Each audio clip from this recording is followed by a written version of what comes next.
I salute the public, you ladies and gentlemen, and I salute the collaboration with the St. James Church here in Piccadilly.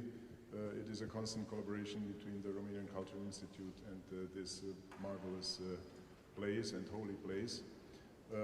Today we have a very young artist who is not yet 15. A young lady who is born in Monaco, she is Romanian, and who studied accordion, piano and violin since well, her mother, when? She has 6 years old when since she was 6. She studied it in such a way that she won several international competitions, and not only in classic accordion, which you will witness very soon, but if I may cite some of her prizes, in a violin competition in 2018, when she was 10 years old, the first prize, Roquebrune d'Oro, at the international competition in Italy. And concerning the classical accordion, in 2018, 10 years, soloist with the Symphony Orchestra Roquebrune and the Orchestra Leo Carabinier Prize in Monaco, winner of the Coupe de France Trophy, Association of Music Schools Paris. In 2019, laureate in international competitions from Klingenthal, Germany, and Castelfidardo, Italy. In 2020, the 5th place at the Accordion World Trophy. In 2021, finalist in the competition show Prodiges, broadcast over the whole Francophone world through France 2. In 2022, first place at the international competition in Belley in France. And 2 months ago this year, 3rd place at the international Klingenthal accordion competition in Germany. One more thing I want to add about Maria Atănăsoaie. Being young and with full of dreams, as it is absolutely natural to be at her age, and not only, perhaps we also have this or the other dream left, but there is something she does not dream of and she does not want to. She does not want to become a YouTube star. She has big respect for the direct experience of music, the direct experience of herself giving it and you, the audience, receiving it. So this experience we will have all together in the next 50 minutes. Thank you very much.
full of surprises. I found out, step by step, that the people I meet, whether they mean to or not, teach me something about myself. It's like a crash course in self-discovery. And what about this? The common thread that binds us humans together is none other than love. Yeah, love in all its remarkable forms. Desire, compassion, selfishness, duty, even pride. Each form seems like it's a different thing, but in fact, we feel love, right? We cannot help but feel that fuzzy sensation for one another's presence, words, actions. We even miss each other when we are apart. The other becomes important in my life. It helps me think to understand. It gives me an explanation of my feelings, whether they are pleasant or not. And when I understand these feelings, I can experience the joy of being a star in the universe that is the human species. I am free in the middle of all the other stars. When you think about it, freedom is a meaningless concept if you are alone. You need the other in order to be free. So you become free when you think about your love. During the first 3 years of my life, I didn't think much, and yet I was free from the beginning, because my first encounter was with a person who, when loving, does nothing but give. My mother is like a witch, a sorcerer, brewing a potion of tough love and encouragement. Even amidst the storms of our little arguments, she can still sprinkle love all around. Side note, I figure that we only argue when I'm a little bit lazy. But with just 2 simple sentences, she conquers my heart. The first one being, "One more time," which translates to, "Don't you dare give up." And then she drops this bomb on me. "Maria, it is always easier to quit than to pull yourself up and keep going. Please promise me that you will not choose the easy way and that you will fight, even with yourself, in order to keep doing what you love to do." Thanks, Mom. What I feel for you isn't just love, but thank you, really. It's a permanent tattoo etched deep within my soul. Now, in front of the world, but especially for you, here is my promise.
following piece was originally composed to tell a war story.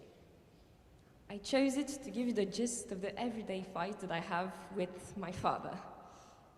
I think I love him precisely because he's been poking me with variations on the same themes for basically all of my speaking life. And I now know that he will keep doing it until he dies, but everything that he has repeated has helped me, and I know that it always will. He keeps on teaching me some of the inner workings of the mind. For example, he taught me that reason and feelings cannot be treated separately, but can only function healthily in symbiosis. I have also learned to keep the child's philosophy intact, which means to live now, in the present, in the moment, not in the past, nor in the future, but now. Naive and skeptical at the same time, fragile, yet unbreakable. Thank you, Dad, for who you are and for who you taught me to be, for helping me pursue what I love doing the most. That means spreading my infectious passion for music from the stage to anyone willing to catch it.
The encounters with the rest of my family happened step by step. Since we see each other so rarely, every gathering seems like an event. From them, I learned to receive, but mostly to give without expecting anything in return. Now, I need to make two special mentions because I feel so much more for them than just giving and receiving. Firstly, my grandmother, whose soul is the cocoon I have been wrapped in since the day I was born and for which I wouldn't change for anything in the world. And my two brothers, whom I see at intervals spanning years. Yet, any thought or mention of them creates an emotional tsunami within me that I can only explain by the sheer existence of these two remarkable human beings. Through them, I have discovered that when you truly love, questioning why is simply absurd. The piece dedicated to my loved ones tells the story of any family's life journey. From the quiet spring in the beginning to the calm estuary at the end, there is an exciting middle part that turns into waterfalls, twists and turns. Sometimes it is crystal clear, other times murky, and then clear again. Family is the ultimate life journey.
At 6 years old, I learned the meaning of an iron hand in a velvet glove.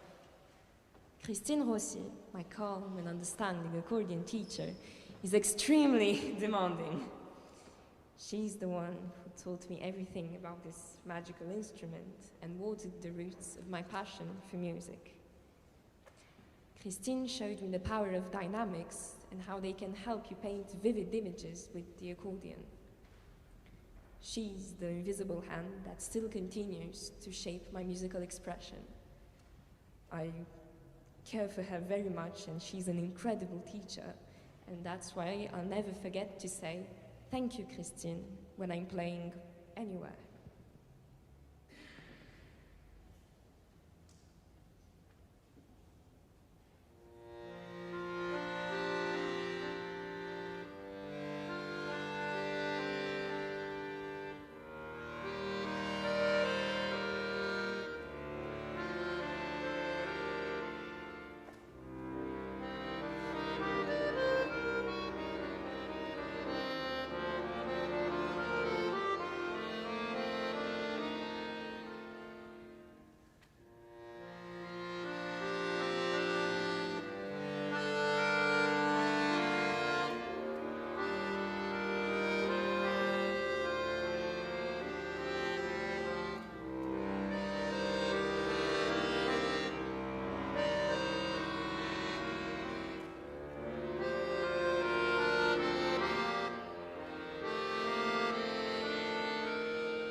Christine encouraged me to explore.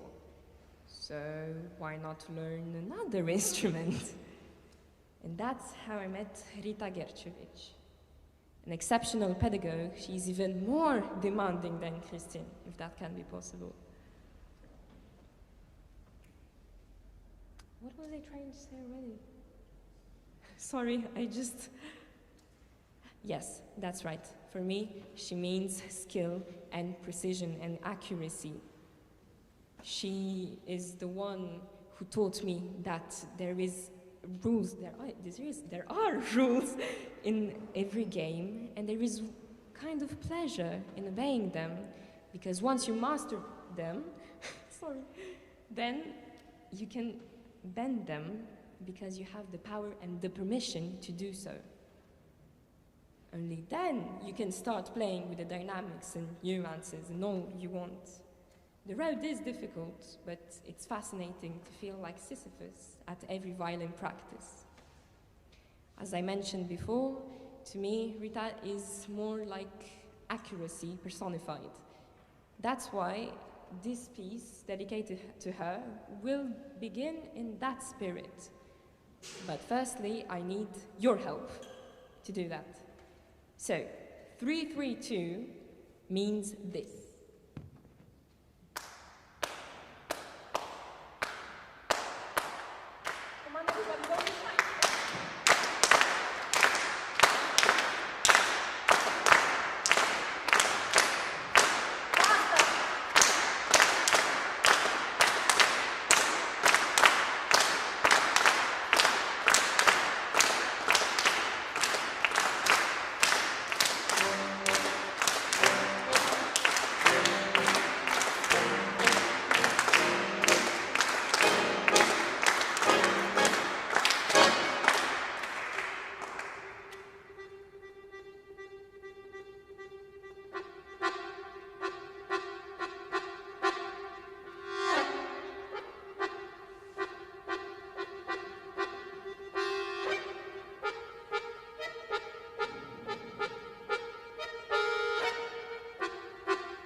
some of my colleagues and acquaintances have become my friends.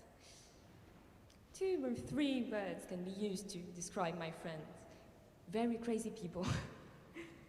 They are the life proof of what I said earlier about love. Whenever we see each other, each and one of us tries to bring joy to the others. Thanks to my friends, I have learned the true meaning of loyalty. It is a bond that goes beyond time and space itself. And I sincerely hope that these present friendships last for as long as possible, because every moment with them is filled with immense laughter and joy, memorable adventures, and most of all, steady support. This piece is for my friends.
I talked about encounters.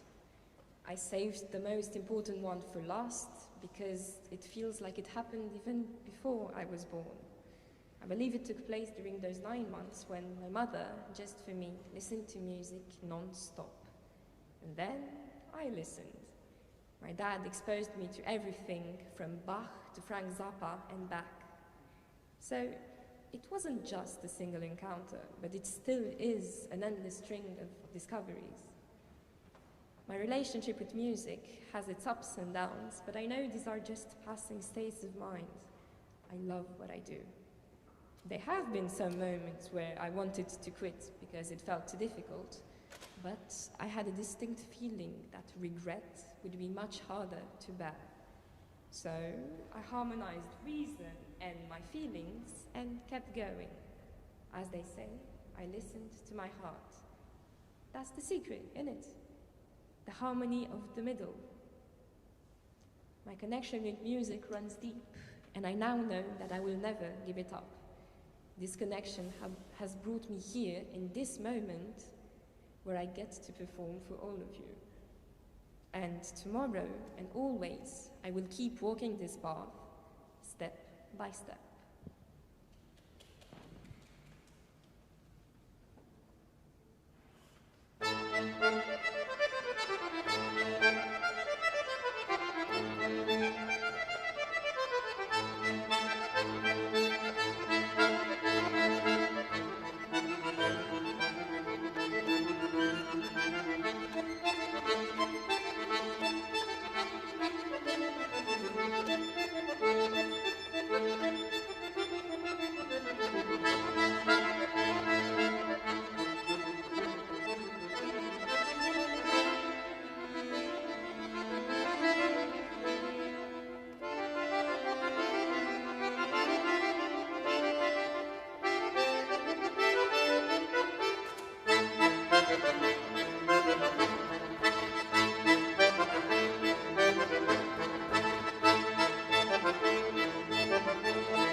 one last thing to say.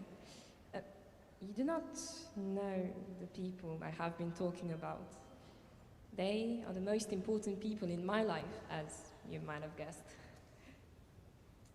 But I have to confess that I have tried to put a spell on you, and I hope it worked, because I hope that after listening to this show, you will go home and think about the people important in your life. And, as I did, that you go and tell them, thank you.